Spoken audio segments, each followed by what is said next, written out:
بسم اللہ الرحمن الرحیم۔ نالج فن کے دوستو السلام علیکم۔ دوستو، کیا آپ نے کبھی غور کیا ہے کہ اللہ کریم نے پانی کو بغیر رنگ و بو اور بغیر ذائقے کے کیوں پیدا فرمایا ہے؟ اگر پروردگار پانی کو ایک مخصوص رنگ عطا فرما دیتا تو وہ ساری اشیاء جن کی بقا و پرورش میں پانی کا عظیم کردار ہے، وہ سب کی سب ایک ہی رنگ کی ہوتی۔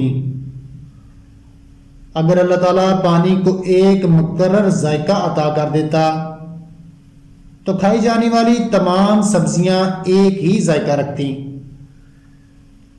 کیونکہ پودوں کی افزائش اسی پانی سے ممکن ہے۔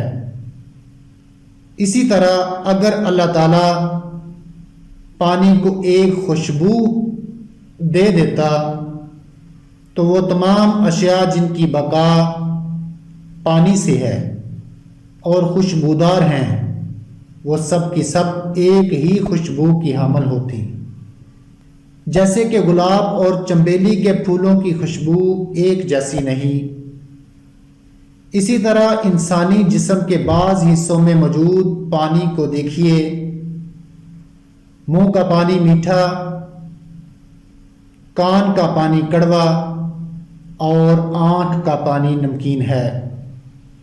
اس میں بھی اللہ کریم کی بڑی حکمت پوشیدہ ہے۔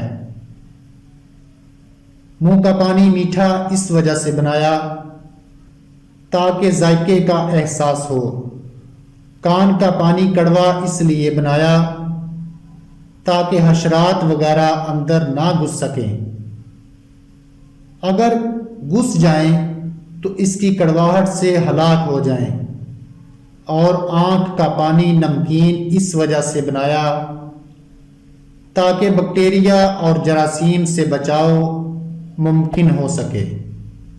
اللہ تعالیٰ کا ایک مضبوط نظام موجود ہے، اور تم اپنے رب کی کون کون سی نعمت کو جھٹلاؤ گے؟